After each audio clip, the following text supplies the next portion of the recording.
Hi everyone, today we are going to learn this gorgeous glam makeup look. So let's get started. सबसे पहले हमें करना है CTM, उसके बाद यहाँ पे मैं लगा रही हूँ लेंसेज। तो दाहत के लेंसेज मैं सबसे ज्यादा यूज करती हूँ, उसके कुछ शेड्स तो बहुत ही ज्यादा अच्छे हैं। नेक्स्ट हम यहाँ पे हेयर को अच्छे से क्लिप कर लेंगे। कोई भी बाल नहीं आना चाहिए मेकअप करते समय फेस पे, तो बहुत ही अच्छे से आप हेयर बैंड भी लगा सकते हो, क्लिप्स भी लगा सकते हो। सो CTM के लिए यहाँ पे हमने फेस को क्लीन किया, उसके बाद यूज किया rose water toner from TNW, और उसके बाद यहाँ पे यूज कर रहे हैं पॉन्ड्स का वाटर बेस्ड मॉइस्चराइजर, क्योंकि यहाँ पे जो क्लाइंट की स्किन है दैट इज ऑयली, तो नॉर्मल टू ऑयली स्किन है, उसी के अकॉर्डिंग हम मेकअप कर रहे हैं। और सबसे बड़ी निशानी होती है pigmentation, acne and oil face पे, तो आप देख ही सकते हो, थोड़ा थोड़ा आपको दिख रहा होगा एक्ने एंड ऑयल। सो उसके अकॉर्डिंग हमने यहाँ पे वाटर बेस्ड मॉइस्चराइजर लगा दिया है। नेक्स्ट हम स्टार्ट कर रहे हैं with the eye makeup. Outfit के बारे में अगर मैं यहाँ पे बताऊँ तो क्लाइंट का जो आउटफिट है दैट इज ग्रीन आउटफिट है, वेस्टर्न लुक में स्कर्ट एंड टॉप है, बहुत ही सुंदर है, सीक्वेंस वर्क है, तो उसी के अकॉर्डिंग हम यहाँ पे करेंगे। सो क्योंकि पूरा आउटफिट ग्रीन है तो इसलिए हम यहाँ पे ग्रीन ना करके we'll do some brown smoky eye makeup, जिसके लिए मैंने आई बेस के लिए यहाँ पे इनसाइड का HD कंसीलर यूज करा है। एंड इसके बाद हम स्टार्ट कर रहे हैं with light brown shadow upper crease पर, ब्राउ बोन को साथ ही हाईलाइट कर लेंगे बहुत ही अच्छे से स्मॉल फ्लफी ब्रश के साथ में। Now I am taking dark brown eye shadow, centre में मैं इसको अप्लाई कर रही हूँ, सर्कुलर मोशन में मेरा ब्रश चल रहा है। ब्रशेस की बात करें तो मॉर्फी, PAC और बेली एंड रियल टेक्निक, ये ब्रशेस मैं सबसे ज्यादा यूज करती हूँ। एंड आपको मेक श्योर करना है जहां जहां आपको ब्रशेस यूज करने हैं आपको पता होना चाहिए कौन से एरिया पे कैसा ब्रश यूज होगा। जहां आपको शैडो ज्यादा चाहिए वहां फ्लफी ब्रश यूज करो, जहां पे कम चाहिए वहां पे छोटे ब्रशेस यूज करो। एंड देखो अब मैं कैसे इसको और इनहांस कर रही हूँ, और डार्क शैडो बिल्कुल सेंटर में प्लेस करके, तो यहाँ पे मैंने और ज्यादा डार्क शैडो ले लिया, डार्केस्ट ब्राउन। और अगर आपको और ज्यादा डार्क करना हो तो इसमें हल्का सा ब्लैक भी मिक्स कर सकते हो for that smoky effect. And बस देखो अब इसी को हमने अच्छे से ब्लेंड करना है।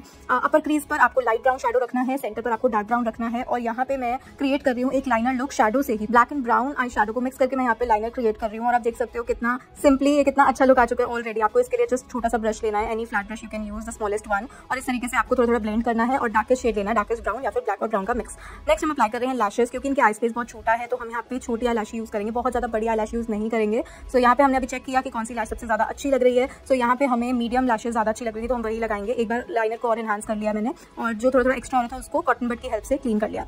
बाकी के फेस को स्पेशली अंडर आइज को दोबारा से एक बार क्लीन करके वाटर पाइप से क्लीन करके अब मैं यहाँ पे अप्लाई कर रही हूँ एम्ब्रोलेस से क्या होता है, बहुत ही अच्छा ग्लो आ जाता है फेस पे, और ये प्राइमर का भी काम करता है। हम वाटर बेस्ड मॉइस्चराइजर लगा चुके हैं, अब अगर हम हर चीज वाटर बेस्ड या जेल बेस्ड ही लगाएंगे तो देयर आर चांसेस कि स्किन बहुत ज्यादा ड्राई लगे, तो इसलिए मैंने यहाँ पे थोड़ा सा क्रीम बेस्ड मॉइस्चराइजर यूज किया, और उसके ऊपर अब मैं टी जोन एरिया पे मेनली सिलिकॉन बेस्ड यानी कि जेल बेस्ड प्राइमर लगा रही हूँ, कलर बार का प्राइमर मैंने यहाँ पे यूज किया है। नेक्स्ट हम अप्लाई करेंगे कंसीलर। सो जैसे कि मैं हर वीडियो में बताती हूँ concealer should be 1 to 2 shades darker then the skin tone, तो यहाँ पे अगेन मैंने इनसाइड का डार्कर शेड लिया है, और आप देख सकते हो ये 1 से 2 शेड डार्कर है इनकी स्किन से। आप यहाँ पे फ्लैट ब्रश भी यूज कर सकते हो, और आप अपनी फिंगर का भी यूज कर सकते हो फॉर द फुल कवरेज। बहुत ज्यादा फिंगर का यूज करती हूँ क्योंकि उससे कवरेज बहुत अच्छी मिलती है। और यहाँ पे अब मैं मिनी ब्यूटी ब्लेंडर का यूज कर रही हूँ, इससे हम ब्लेंड कर लेंगे तो एक्स्ट्रा प्रोडक्ट भी निकल जाएगा, बहुत ही अच्छी ब्लेंडिंग भी हो जाएगी। नेक्स्ट मैं यहाँ पे अप्लाई कर रही हूँ मस्कारा जो मैंने लिया है that is sky high from Maybelline, बहुत ही अच्छा मस्कारा है, इसका बॉन्ड बहुत ही पतला है, बहुत ही अच्छे से इसमें हम आई लैश पे मस्कारा अप्लाई कर सकते हैं। इसके बाद हम अप्लाई कर रहे हैं लैशेज, मीडियम लेंथ लैशेज हम अप्लाई कर रहे हैं यहाँ पे, और ग्लो जो मैंने यूज करी है that is from PAC, and बहुत ही अच्छे से हम यहाँ पे आई लैश एप्लीकेशन कर लेंगे। और मैं एक बार और ब्लेंडिंग बहुत अच्छी कर रही हूँ, थोड़ा सा डार्क कर रही हूँ आई शैडो ताकि बहुत ही अच्छी ब्लेंडेड लुक मिले। इसके बाद स्केच आई लाइनर से एक बहुत ही अच्छा सा लाइनर भी ड्रॉ कर रही हूँ।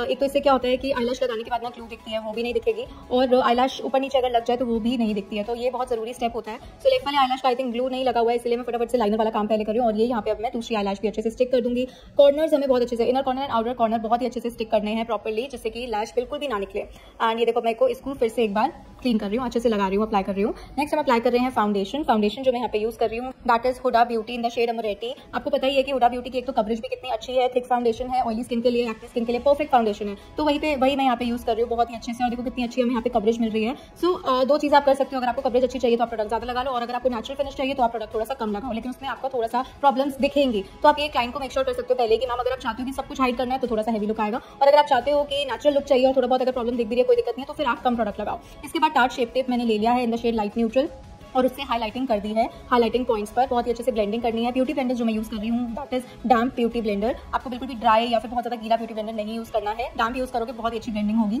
नेक्स्ट हम करेंगे क्रीम कॉन्टोर, तो यहाँ पे मैंने मेकअप स्टूडियो पैलेट से ब्राउन शेड ले लिया है, और यहाँ पे हम कर रहे हैं क्रीम कॉन्टोर। ब्रश आप कोई भी ले सकते हो, मैंने यहाँ पे थिक कंसीलर ब्रश यूज करा है, और उसके बाद अब यहाँ पे हम इसको लाइट हैंड से ब्लेंड कर देंगे, नहीं तो हमारा प्रोडक्ट हट सकता है अगर हम बहुत ज्यादा रफ हैंड या बहुत ज्यादा प्रेशर देंगे तो देखो यहाँ पे किस तरीके से हम कॉन्टोर कर रहे हैं। फोरहेड पे मैंने नहीं किया क्योंकि इनका फोरहेड बहुत छोटा है। और इसके बाद अप्लाई किया क्रीम ब्लश को बहुत ही अच्छे से हम ब्लेंड कर लेंगे इस तरीके से, थोड़ा सा अपवर्ड डायरेक्शन ताकि अपलिफ्ट हो जाए, फेस की लुक जो है वो अपलिफ्टेड सी आए। और इसके बाद बारी आती है पाउडर लॉक की, तो एक बार अच्छे से अंडर आइज को हम नीट कर लेंगे, ब्लेंड कर लेंगे, क्योंकि इस टाइम तक क्रीज लाइंस आ जाती हैं, तो एक बार क्लाइंट को कहेंगे ऊपर देखने के लिए अच्छे से ब्लेंड करेंगे, जितने भी क्रीज लाइंस हैं उसको ठीक करेंगे।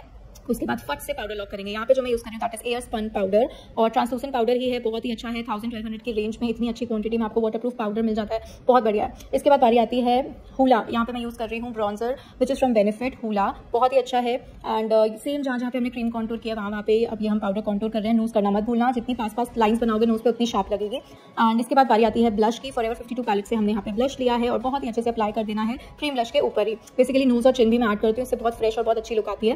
नेक्स्ट बारी आती है काजल एप्लीकेशन की। तो क्योंकि हमने स्मोकी आइज किया है, इसके साथ काजल बहुत प्यारा लगता है। की ब्यूटी का काजल यूज कर रही हूँ, बहुत अच्छे से इसको वाटर लाइन पे लगा देना है और उसके बाद नीचे ब्राउन शैडो से हम ब्लेंडिंग कर सकते हैं लोअर लैश लाइन पे। इसके लिए आपको कोई भी स्मॉल पेंसिल ब्रश ले लेना है। मैं पीएसी का और मॉर्फी का पेंसिल ब्रश बहुत यूज़ करती हूँ। देखो कितना इजीली प्रिसाइसली ये काम हो जाता है, क्योंकि आप बहुत बड़ा ब्रश लोगे तो बहुत मोटा मोटा दिखेगा वो। और अब मैं लाइटर शैडो लेके थोड़े से बड़े ब्रश के साथ में इसको ब्लेंड कर रही हूँ, तो ये बहुत ही स्मोकी इफेक्ट आएगा, बहुत बढ़िया सा। नेक्स्ट बारी आती है मस्कारा की। तो सेम मस्कारा मैंने लिया है स्काई हाई, क्योंकि इसका बॉन्ड इतना अच्छा है कि लोअर लैश मस्कारा के लिए ये परफेक्ट मस्कारा है और वाटरप्रूफ भी है, तो अगर क्लाइंट रो दे या पानी आ जाए तो ये फैलेगा भी नहीं। इसके बाद बारी आती है ब्राउ डिफाइनिंग की। यहाँ मैं यूज़ कर रही हूँ Maybelline brow definer in the shade natural brown, और बहुत ही अच्छे से यहाँ पे हम ब्राउज को डिफाइन करेंगे। हल्की हल्की सी शेप दे रही हूँ क्योंकि इनकी ब्राउज बहुत पतली है, थोड़ा सा उसको मैं थिक कर रही हूँ। तो यहाँ पे मैं इनके फेस के अकॉर्डिंग ब्राउज को फिल कर रही हूँ और हल्की हल्की शेप दे रही हूँ। बहुत पतली ब्राउज का फैशन नहीं है, इसलिए मैं हमेशा उसको हल्का सा थिक भी करती हूँ। और आर्च शेप में ब्राउज बहुत अच्छी लगती हैं, सो मेक श्योर आप थोड़ा सा आर्च क्रिएट करो। स्पूली की हेल्प से बहुत अच्छे से ब्रश अप कर देंगे। और अब जो भी हमने बेकिंग करी थी वो अच्छे से सेट हो गया है पाउडर, और जितना भी एक्स्ट्रा पाउडर है वो हम फ्लफी क्लीन ब्रश की हेल्प से अच्छे से डस्ट ऑफ कर देंगे। फेस पे जितना भी एक्स्ट्रा पाउडर है क्लीन करने के बाद एक बार मैं ब्लश को और एनहांस कर रही हूँ, क्योंकि पिक्चर्स में ये कम दिखता है, इसलिए मैंने इसको अच्छे से एनहांस कर दिया है। एंड साथ साथ हम शॉट्स भी ले रहे हैं अपने फोन से। और इसके बाद हम लगाएंगे लिपस्टिक। लिप लाइनर जो मैंने यहाँ पे यूज़ किया है that is from K beauty in the shade brown, मतलब ब्राउन कलर का एक शेड है ये, एंड थोड़ा सा डार्क ब्राउन में, और बहुत अच्छे से लिप लाइनिंग करनी है। उससे पहले मुझे ध्यान आया फटाफट से मैं इसको स्प्रे करके सेट कर दूँ एक बार बेस को। तो यहाँ पे मैंने Urban Decay all nighter spray use किया है और 2 फैन से फटाफट से हम इसको ड्राई कर लेंगे। तो ऑयली स्किन है इसीलिए मैंने ये वाला स्प्रे यूज़ करा है। अगर इनकी स्किन ड्राई होती है नॉर्मल होती तो मैं पैक का, मैक का या कोई भी हाइड्रेटिंग सा स्प्रे यूज कर सकती थी, बट क्योंकि ऑयली स्किन है इसीलिए मैंने ये वाला स्प्रे यूज करा। और नेक्स्ट अब हम फटाफट से अपनी लिप लाइनर लगा के लिपस्टिक लगाएंगे। सो लिप लाइनिंग हमें बहुत अच्छे से करनी है, बोल्ड लिप की शेप दे रहे हैं हम यहाँ पे पाउटी लिप्स की, तो जिससे आउटलाइन करेंगे उसी को हल्का हल्का अंदर फिल करके। नेक्स्ट मैं यहाँ पे लगा रही हूँ लव अर्थ की लिक्विड लिपस्टिक, न्यूड शेड लिया है मैंने, जो 10 का पैक आता है उसमें से एक न्यूड शेड लिया, बहुत ही प्यारा सा। और आप देख सकते हो कितना प्यारा इस पे ये लुक आ रहा है। और यहाँ पे हमारा ऑलमोस्ट मेकअप डन है। बारी रह गई हाइलाइटर की। हाइलाइटर हमें लगाना है लेकिन लिमिटेड क्वांटिटी में, क्योंकि एक्ने प्रोन स्किन है। एक्ने प्रोन पे हम बहुत हेवी हाइलाइटर नहीं लगाएंगे, सो बहुत मिनिमल सा लगा रहे हैं हम। नोज पे लगाया, चीक बोन पे लगाया और चिन पे हल्का सा लगाएंगे। नेक्स्ट बारी आएगी हमारी नेक की। तो ये वो चीज़ है जो हम हमेशा भूल जाते हैं करना, बट ये बहुत ध्यान रखना है आपको कि नेक हमेशा कवर करनी है। हल्का सा फाउंडेशन लगाना है और कॉम्पैक्ट लगाना है। अदरवाइज कितना भी नेचुरल मेकअप कर लो लेकिन आपकी नेक और फेस अलग लगेगा ही लगेगा पिक्चर्स में, तो आपको ध्यान रखना है। अगर आपको लग रहा है कि बहुत नेचुरल है तो आप एटलीस्ट कॉम्पैक्ट जरूर कर दो नेक पे। तो यहाँ पे मैं बहुत मिनिमल क्वांटिटी में मैंने फाउंडेशन लगाया है which is from makeup studio, और इसके बाद इसको ब्लेंड कर लेना है ब्लेंडर से। और यहाँ पे मैं डब करने की नीड नहीं है, हम थोड़ा सा रब करके भी लगा सकते हैं। और उसके बाद अब मैं यहाँ पे कॉम्पैक्ट से पाउडर लॉक करूंगी। तो कॉम्पैक्ट हमें सेम लेना है, NC25 मैंने यहाँ पे यूज किया मैक का कॉम्पैक्ट। उसकी कवरेज भी बहुत ही अच्छी है, तो अगर आप फाउंडेशन नहीं लगा के सिर्फ वो भी लगाओगे तो भी बहुत अच्छा लगेगा। लग रहा है कितना प्यारा सा हेयर स्टाइल, स्लीक लुक भी है, ब्रीड्स भी है, हाई पोनी टेल लुक भी है, फ्लिक्स के साथ फेस फ्रेमिंग भी हो रहा है, और क्या ही चाहिए एक हेयर स्टाइल में। तो चलो इसे बनाना सीखते हैं। सबसे पहले हमने हेयर प्रिप में ईयर टू ईयर क्रिम्पिंग करी है, उसके बाद मिडिल पार्टिंग निकाली है, इसके बाद हमें एक साइड से सेक्शन निकालना है, और उसके बाद हमें फ्रंट से फेस फ्रेमिंग के लिए फ्लिक्स निकाल देनी है। तो ये स्टेप जब भी आप करो तो क्लाइंट से पूछ के ही करो कि फ्लिक्स उन्हें कैसी चाहिए। तो इस तरीके से हमने यहाँ पे फ्लिक निकाली और उसको अलग से लॉक करके रख दिया ताकि वो बाद में बाकी हेयर के साथ मिक्स ना हो। अब इसके बाद जो सेक्शन था, तो बेसिकली हमने अभी लेफ्ट में ब्रेड बनाने वाले हैं, उसके बाद हम राइट में ब्रेड बनाएंगे। तो ये वाले सेक्शन में हम बनाएंगे एक डच ब्रेड, और इसके लिए हमें बहुत ही ज़्यादा फिनिशिंग चाहिए, क्योंकि क्लाइंट के या मॉडल के बहुत बार बेबी हेयर होते हैं जिसे हमें बहुत ही अच्छे से फिनिशिंग के साथ इस ब्रेड में लेके आना है। तो यहाँ पे हमने वैक्स स्टिक का भी यूज़ किया है, शाइन स्प्रे का भी यूज़ किया है, होल स्प्रे का भी यूज़ किया है। तो यहाँ पे आप टेल कोम की हेल्प से एक एक सेक्शन लोगे और उसमें ब्रेड बनाओगे। और यहाँ अगर आप ध्यान दो तो साइड से भी सेक्शन हमने सेक्शन क्लिप से लॉक कर दिया ताकि वो बिल्कुल भी हमारी ब्रेड के बीच में नहीं आए। तो यहाँ पे मैंने स्पीड बहुत ही स्लो रखी है ताकि आप अच्छे से समझ लो, सीख लो कि किस तरीके से हमें ये डच ब्रेड बनानी है। तो बेसिकली ये उल्टी चोटी भी बोलते हैं हम इसको, रिवर्स फ्रेंच ब्रेड भी बोलते हैं। उल्टे पैटर्न से जब हम ब्रेड बनाते हैं that is called Dutch bread. और उसी तरीके से आपको टाइटली इसको बनाना है। अगर आप बहुत लूज बनाओगे तो उसका पैटर्न थोड़ा सा डिफरेंट चला जाएगा, तो इसको आपको टाइटली ही बनाना है। और अगर आप फिनिशिंग देखोगे तो इसी तरीके की फिनिशिंग आपको चाहिए। इसके लिए आप शाइन स्प्रे भी यूज़ कर सकते हो, सीरम भी यूज़ कर सकते हो, ठीक है। और जैसे कि हमें हाई पोनी बनानी है तो बहुत पीछे तक इसको नहीं लेके जाना है, बस थोड़ा सा एक्स्ट्रा बनाएंगे ताकि वो खुल ना जाए। थोड़ा सा एक्स्ट्रा बना के उसको हम होल्ड कर देंगे। और यहाँ पे आप देख सकते हो साथ के साथ ही हम थोड़ा थोड़ा स्प्रेड भी कर रहे हैं इसको और वॉल्यूम देने के लिए। और डच ब्रेड तो जितनी स्प्रेड हो उतनी ही ज़्यादा सुंदर लगती है। सो फाइनल लॉक हमने यहाँ पे इसको कर दिया ताकि ये ब्रेड अब खराब ना हो, और इसको थोड़ा सा और बना के हम कर देंगे लॉक। ये हेयर स्टाइल बनाते समय आपको इन्हीं चीज़ों का ध्यान रखना है कि अगर क्लाइंट के बहुत ज़्यादा बेबी हेयर हैं तो आपको उसमें सीरम या फिर वैक्स स्टिक या फिर शाइन और होल्ड स्प्रे यूज़ करना ही करना है, अदरवाइज वो बाहर आते रहेंगे बाल। तो देखो यहाँ पे अभी हमने वैक्स स्टिक का यूज़ किया, बाहर वाले हेयर पे जितने भी छोटे बाल थे सब चिपक गए। साइड के बालों को लॉक कर दिया ताकि वो ब्रेड के बीच में ना आए। नीट करा कोम से अच्छे से, फ्रंट से एक छोटा सा सेक्शन लिया, 3 स्ट्रैंड्स निकालेंगे उसमें से, और उसके बाद हम अपनी डच ब्रेड स्टार्ट कर लेंगे और एक एक सेक्शन लेफ्ट और राइट से लेते रहेंगे। इस हेयर स्टाइल में हमने ये ब्रेड्स बिल्कुल मिडिल पार्टिंग में ही रखी हुई है। अगर आप चाहो तो आप इसको साइड्स पे भी बना सकते हो, बहुत ही सुंदर लगता है। मैं जनरली इसको ओपन हेयर स्टाइलिंग के साथ में साइड पे भी बना देती हूँ। कभी मैं सिर्फ एक सिंगल ब्रेड बना देती हूँ सेंटर में, तो आप इसके वेरिएशन अपने हिसाब से कर सकते हैं। अभी हमने पोनीटेल के लिए ये वाला वेरिएशन किया है। और फ्लिक्स निकालना मत भूलना, क्योंकि बहुत बार जब हम हेयर स्टाइलिंग करते हैं तो एक साइड की फ्लिक निकाल के दूसरी साइड की निकालनी भूल जाते हैं। तो पहले ही आप अपनी फ्लिक्स निकाल के उसको छोटे सेक्शन या मेटल क्लिप के साथ लॉक करके रख सकते हो। देखो हमने दूसरी ब्रेड भी यहाँ पे बना ली है और मिरर में साथ साथ चेक करते जाना है कि दोनों ब्रेड्स बिल्कुल इक्वल लगनी चाहिए, बिल्कुल सेम लगनी चाहिए, और उसके बाद ही हम इसको फाइनल लॉक करेंगे। तो अभी के लिए हमने इन दोनों ब्रेड्स को अच्छे से लॉक कर देना है। आप चाहो तो मेटल क्लिप से भी लॉक कर सकते हो, बॉब पिन से भी लॉक कर सकते हो, रबर बैंड से भी लॉक कर सकते हो। ठीक है, आप देखो यहाँ पे हमारी दोनों ब्रेड्स बन गई। आप चाहो तो इसको ओपन हेडो में भी दे सकते हो, बट अभी हम हाई पोनी करने वाले हैं। ईयर टू ईयर के पीछे वाले जितने भी हेयर है उसकी हम हाई पोनी बना लेंगे। सो ये बेस्ट ट्रिक होती है हाई पोनी के लिए। आपको जस्ट अपने क्लाइंट को कहना है मैक्सिमम पीछे देखने के लिए, जितना आपका क्लाइंट पीछे देखेगा उतना ही आपकी पोनी हाई बनेगी। ठीक है, अगर आपको सिंपली आप वैसे भी बना सकते हो, लेकिन उसमें टाइम भी ज़्यादा लगेगा, आपकी मेहनत भी ज़्यादा लगेगी अगर क्लाइंट नॉर्मल देख रहा होगा। लेकिन अगर आप क्लाइंट को बोलोगे कि पीछे देखो, तो आप ऑटोमेटिकली हाई पोनी बना लोगे बहुत ही ईजिली। तो वही हमने किया है, और साथ के साथ हमने बेबी हेयर को स्टिक किया वैक्स स्टिक से। थोड़ा सा स्प्रे भी बाद में लगाएंगे, बट अभी हम लोग की हेल्प से सबसे पहले हाई पोनीटेल बना रहे हैं। जितना मैक्सिमम हाई आप बना सकते हो उतना हाई बनाओगे, और उसके बाद इसको 3 से 4 बार घुमा के अच्छे से लॉक कर दोगे बॉब पिन से।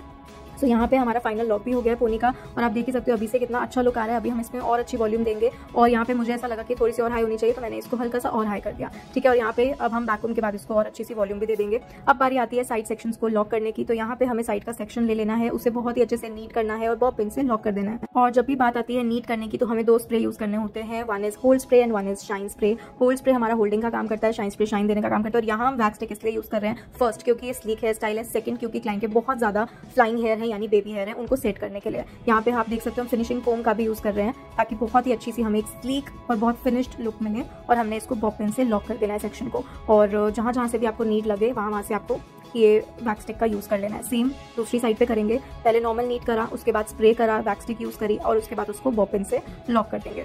ये वाला हेयर स्टाइल ब्राइड्समेड पर बहुत सुंदर लगता है, कॉकटेल लुक पर बहुत ही अच्छा लगता है। अगर आपने गाउन वेयर किया है या पार्टी में जा रहे हो, शॉर्ट ड्रेस पहन रहे हो, डिस्को क्लब ऐसा वाला कुछ करो तो भी हेयर स्टाइल बहुत अच्छा लगता है। किसी इवेंट पे जाना है तो भी बहुत सुंदर लगता है, ऑफिस लुक में भी बहुत अच्छा लगता है। सो ये हेयर स्टाइल अपने आप में एक बहुत ही बढ़िया हेयर स्टाइल है जो आप कर सकते हो इजीली। एंड अब यहाँ पे हमने क्या किया, जितने भी दोनों साइड के हेयर थे उसकी पोनी बना ली, और इसके बाद हम क्या करेंगे, जितने भी अब हमारे सेक्शंस है, चाहे वो ब्रेड के सेक्शन है, साइड के सेक्शन है या पोनी है, उन सबको एक ही साथ लेके हम पोनी में कन्वर्ट कर लेंगे। इससे आपका क्या होगा, एक बहुत ईजी हो जाएगा आपका ओवरऑल पोनी लुक। और अभी आप देखना, इसको पहले हम थोड़ा सा नीट कर रहे हैं, इसके बाद हमने दोनों पोनीज पकड़ ली। ठीक है, ब्रेड वाला सेक्शन साथ में ले लिया, और अब हम इसको एक साथ लूप से लॉक कर देंगे ताकि एक सिंगल पोनीटेल बन जाए।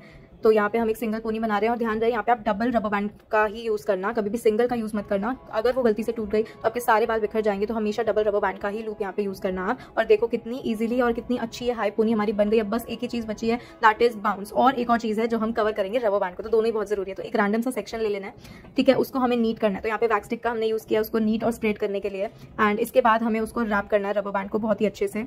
और देखो इस तरीके से स्टेप बाय स्टेप हम एक राउंड घुमाएंगे, फिर उसको नीट करेंगे, फिर दूसरा राउंड घुमाएंगे, उसको नीट करेंगे। इससे आपका प्रॉपर एक स्लीक और एक फ्लैट रैप लुक आएगा।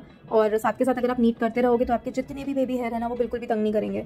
सो देखो इस तरीके से पूरा एंड तक आपको इसको ढंग से घुमाना है। और एंड कैसे लॉक करना है, बहुत बार मुझसे पूछते हो कि मैम एंड्स को लॉक कैसे करना है, तो इस बार मैंने प्रॉपर जूम करके आपको दिखाया है। जो भी सेक्शन बच जाए ना लास्ट में, उसको आपको बॉब पिन की हेल्प से लॉक करना है। तो यहाँ पे आपको एक छोटी बॉब पिन ले लेनी है, उसमें ये जो एंड का सेक्शन है पूरा घुमा देना है, अच्छे से लॉक कर देना है, फिक्स कर देना है, और उसके बाद फटाक से ये पिन को अंदर डाल देना है पोनी के। तो ये तरीका होता है हमारा लॉक करने का, रैप करके लॉक करने का। तो देखो अब हमारा ऑलमोस्ट हेयर स्टाइल हो गया, बचा है तो क्या बाउंस देना, वॉल्यूम देना हमारी पोनी टेल में। इसके लिए हम क्या कर रहे हैं, आप चाहो तो ये पाउडर वाला स्टेप स्किप भी कर सकते हो, बट अगर आपको बहुत ही अच्छी वॉल्यूम देनी है तो आप यहाँ पे डस्ट पाउडर यूज़ कर सकते हो। मैंने ओसिस प्लस का डस्ट पाउडर यूज़ किया है, बैककोम दी है, और उसके बाद हमने एक एक सेक्शन करके सेम स्टेप फॉलो किया। सेक्शन लिया, पाउडर लगाया, बैककोम करी, स्प्रे से फिक्स किया, दैट्स इट। तो आपको इस तरीके से जितना आपको वॉल्यूम चाहिए उतने ज़्यादा आपको सेक्शंस लेने हैं। तो अगर आपको वॉल्यूम कम चाहिए तो आप टोटल 2-3 सेक्शन में बैककोम कर दो, वो भी ठीक है। बट अगर आपको एक प्रिसाइज शेप्ड और हेवी वॉल्यूम चाहिए तो उसके लिए आपको छोटे छोटे सेक्शंस लेके बैककोम करके वॉल्यूम देना है। अगर ये हेयर स्टाइल आप ट्राई करने वाले हो तो मुझे इंस्टा पर जरूर भेजना कि आपने कैसे बनाया है, कितना अच्छा लग रहा है। और आप चाहो तो अपना स्टोरी में भी हमें टैग कर सकते हो। I would love to repost your stories, जो भी आप बनाओ मेरी वीडियो को देख के। एंड मुझे कमेंट में भी बताना कि ऐसे हेयर स्टाइल्स आपको कैसे लग रहे हैं देखने में। और इनकी बहुत सारी रील्स और वीडियोस मैंने अपने इंस्टा पे भी डाली है, सो आप ओवरऑल लुक इनकी वहाँ पे भी देख सकते हो। बहुत ही प्यारी, इनका आउटफिट भी बहुत ज़्यादा सुंदर था। मुझे आप लोगों को एक चीज़ के बारे में और अपडेट देना था कि पहले जो मेरा एक्सेसरीज पेज था वो हमारा अकेडमी पेज है, तो अगर किसी को भी डमी बाय करनी हो तो वो डायरेक्टली हमें व्हाट्सअप ही करें, क्योंकि अब हमारा कोई भी एक्सेसरी डमी का इंस्टा पेज नहीं है। और एक चीज़ और मैं बता दूँ कि इनका मेकअप जो हमने किया है वो दैट वाज ये ऑयली और एक्ने प्रोन स्किन थी, तो उस पर मेकअप हमने किया था, तो वो वीडियो भी मैं जल्दी लाने वाली हूँ कि कैसे मेकअप करना है एक्ने प्रोन और ऑयली स्किन पे। सो डेफिनेटली आपको वो वीडियो भी बहुत हेल्पफुल रहेगी। और ये अब हमारा हो रहा है लास्ट सेक्शन पे बैक कोमिंग, और यहाँ पे हमारा वॉल्यूमिनस पोनीटेल भी रेडी है। अब इसके बाद जो एक बहुत ही ज़्यादा सुंदर सा जो स्टेप बचेगा दैट इज एक्सेसरी प्लेसमेंट। तो यहाँ पे आप लोग मुझसे पूछते हो कि मैम आप अपनी जो भी एक्सेसरी वो कैसे स्टिक करते हो। सो आई यूज़ आई लैश ग्लू। आप कोई भी आई लैश ग्लू यूज़ कर सकते हो। मैं जनरली PAC या स्विस ब्यूटी या मिस क्लियर की आई लैश ग्लू यूज़ करती हूँ इन एक्सेसरीज को प्लेस करने के लिए। और यहाँ पे हमने प्लकर का भी यूज़ किया है। आप चाहो तो नेल का जो डॉटिंग टूल आता है वो भी यूज़ कर सकते हो, और कोई भी ऐसी चीज़ जिससे इजीली स्टिक हो जाए। अगर आपके नेल्स नहीं है तो आप फिंगर से भी स्टिक कर सकते हो, एंड पेन या पेंसिल से भी स्टिक कर सकते हो जिससे आपको कंफर्टेबल लगे। एंड यहाँ पे देखो एक एक करके हमने या 2-3 करके भी आप थोड़ा ग्लू लगाते रहो और साथ के साथ ये स्टिक करते रहो। और इस तरीके से हमने पैटर्न बनाया दोनों तरफ से, और ये बहुत ज़्यादा प्यारा लग रहा था। इनकी लुक के साथ तो बहुत ही ज़्यादा अच्छा लग रहा था। अभी हम इसका दिखाएंगे फाइनल लुक फिर से। और देखो ये मेरे पास कलरफुल स्टोन्स पड़े हैं, जो आउटफिट होता है उसके साथ में हम मैचिंग लगाते हैं। And here is the final look. I really hope you find this tutorial helpful. ऐसे और ट्यूटोरियल देखने के लिए मुझे कमेंट में ज़रूर बताना कि नेक्स्ट कौन सा देखना है। Thank you so much for watching.